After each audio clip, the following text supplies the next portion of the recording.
Warning! This video will absolutely contain spoilers. Once again, I found myself exploring the special section of the Steam store. I found a game where the main character is a sentient chili pepper with a night helmet on. Consider me very interested. The game cost me $1.08, so if it's bad, it won't be a complete waste. Unlike when I paid $500 for a mouse that doubled as a cologne bottle. That was not at all worth it. Spoiler alert was developed by Mega Fuzz, a two-man team from Denmark consisted of Jeff Jensen and Martin Brunt Peterson. On their YouTube channel, they have a couple videos for another game called Cake Raider. I'm not sure if it got released or even finished for that matter. Outside of these videos, I can't find any information on this game. Their Twitter showcases development updates for the upcoming title Run for Your Life. These tweets link to their official blog where you can see a more in-depth look at all the thoughts, tweaks, and updates put into the game. It may not be from literal conception, but we do get to see the gradual improvements and progression of what could end up being a decent little game. There's an entire post about making the grass feel natural. This is how much time and effort goes into something so minute and secondary. When was the last time you paid attention to grass in a game? And I don't mean just looking at the grass and being like, oh, that's some nice grass. No, when was the last time you looked at grass in a game and gave it any sort of thought? Why is it long? Why is it short? Why is it that color? Does it suit the environment it's in? Does it hold a greater purpose other than eye candy? All this focus goes so deep in every aspect of a game, even the ones you wouldn't think even have any. I was surprised to see that Spoiler Alert was actually published by TinyBuild, who have a ton of quality titles under their name like Punch Club, Cluster Truck, Guts and Glory, and Lovely Planet, just to name a few. I tried my best not to go into any game with high expectations, or even any expectations for that matter. Knowing TinyBuild and their ability to produce hidden gem titles, I'm really looking forward to trying this game out. Upon booting up, I already have problems. The game displays in this weird, stretched out looking display. The options don't do anything to fix this, so I guess this is how the game is supposed to look? One other weird thing I noticed was the cursor will come out of the other side of the screen in the menu. Like if you go all the way to the right, it'll come out the left side. I've never seen this in a game before, and for good reason. Why? Before we get on with the game, let's fix this little problem. There we go. Now on to the story mode, which starts us on, World 3? On level 30? Is my game broken? My digital game broken? Well, I guess not, because we can play it. It's an auto runner, similar to the Bit Trip series, or for all the weebs out there, Muse Dash. Move forward, jump on people, and grab coins. Pretty standard platforming fare. After finishing the first level, we fight the first boss, Mr. Death Bunny. Well, we then rescue the Tomato Princess, credits, and that's it. You know, I'm starting to wish I was $1 richer right about now. But this is where we see the true side of Spoiler Alert. This point is where the real journey begins. The game is now in reverse and we have to retrace all our steps up to this point.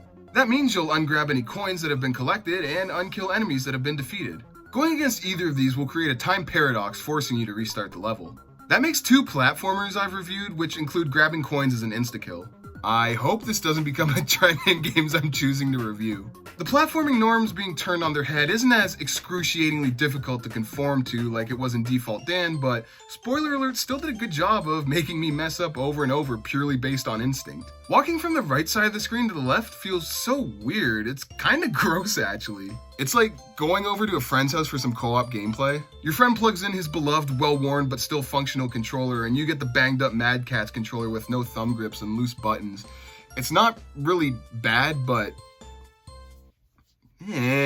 like I said earlier, you have to ungrab coins and unkill enemies, but that's only half the challenge. The other half being not adding to the change. You can't kill enemies or actively grab coins. If you do, boom, time to restart the level again.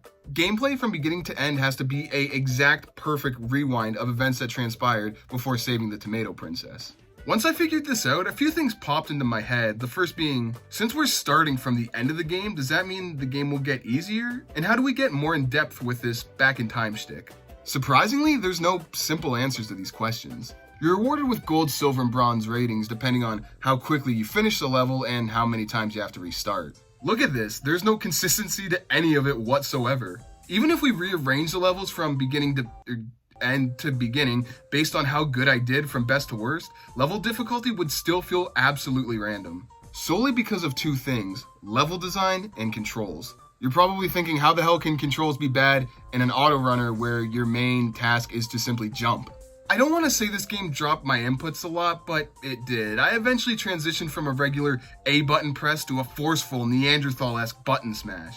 I slowly conditioned myself to this after I noticed dropped inputs becoming more of a consistent theme. Level design is the lesser of the two problems. Anytime you encounter a new piece of the game, it boils down to trial and error on how to approach things correctly. Levels can be finished in around 10 to 20 seconds, give or take. Like this black goop, for instance. Within less than 2 seconds of seeing it for the first time, are you going to be able to know what to do and when to do it that fast? I don't hold the blame as high on here for the level design because the game is an auto runner. I think it's a bit fair to judge it in that aspect, but no harm, no foul, I suppose.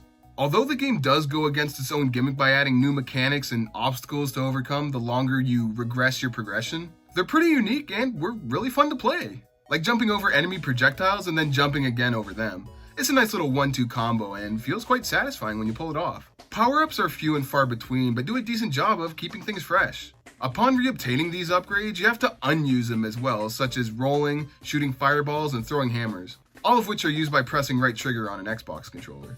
I don't know if it was the input dropping that I was mentioning earlier or like a weird timing issue, but reacquiring your projectiles felt a bit weird as well. More times I had to slam a button down overly hard just to feel like it was working properly. As a whole, the game had enough variety and unique aspects to it that I was entertained for the short while I spent playing it. Boss battles are pretty cheeky. You essentially give them all their health back and then run away. I thought that was pretty troll. But outside of that, they failed to be memorable at all. They don't provide any sort of extra challenge or skill testing you'd expect from a regular boss battle. They do take longer to defeat, but only because you have to go through the motions of letting them do their string of attacks before you can hit them. I wish the devs would have cranked up the difficulty to an almost ridiculous amount for these, throw out more attacks, distract me with common enemies, and even throw some hazards down too. From a difficulty perspective, the boss battles are nothing more than levels that just last a little while longer. After the final/first level, we finally get some context as to what's going on. It turns out the Chili Pepper Knight wanted to kidnap the Tomato Princess as a ransom to get enough money to leave his dump of a home. Unbeknownst to me, I've been the villain the whole time. All the faces I've seen, creatures I've met, I thought were getting in my way. But I was getting in their way. Just another thing to add to the list of why I absolutely hate spicy food. After coming to terms with the destruction we've created, we get 2 new modes, a bonus world and speedrunner mode. Mariachi World is comprised of 10 short post-game levels. If the main story's difficulty is like a 6 out of 10, then Mariachi World is like a 7.5 out of 10. It's a bit harder, but not by much. Unless you want to continue playing more levels, there isn't much to get out of this. There's nothing here that wasn't seen in previous worlds, nothing new that's introduced, but it's decent for what it's worth. Speedrunner mode is exactly what you'd expect, one giant walkthrough of every level back to back to back. Try and beat my time if you can, 23 minutes and 38 seconds, including all 95 fuck-ups. The last mode I haven't touched on yet is the level editor. Yeah, can you believe this game has a level editor? It's super in-depth too, but sadly it's really unrefined. Despite having a grid overlay, none of the set pieces, enemies, or objects snap down to a grid-based formation. You just place shit down all willy-nilly. This is actually a huge problem. The speed of how everything flows in Spoiler Alert is very rhythmic, so if anything's placed a pixel too far or a pixel too high, you really feel it. It just gets annoying to constantly fuggle with this thing. It's local only as well, so you can't download other people's levels or upload your own either. What a bummer. If the level editor was less cumbersome to use and had online attached to it, I actually think this would have been a really fun feature and would have had me playing for a long time after the main story. Even though the gameplay is very hit and miss, I think Spoiler Alert has a lot of cool things going for it. The going backward gimmick is really fun, the hitboxes are thankfully generous, and everything is really colorful and lively looking. I love the art style a lot. It reminds me of all the Behemoth games. Cartoony, over-exaggerated movements, bold black lines, and of course, derpy faces. It adds a ton of charm and personality to the game, but it's not enough on its own to mask the okay at best gameplay experience that you get from Spoiler Alert. Most importantly, and I can't reiterate this enough, I wish the game was way harder. Even if that meant ramping it up on the already existing levels just to prolong the core game experience, I would have preferred that. Take Spoiler Alert from a 1-hour walk in the park to a 3-hour trek through hell. That's just me though. The replayability value isn't high if you're a casual gamer. I'm not even sure when I'll return to the game myself. Maybe once a year, once every other year just for kicks.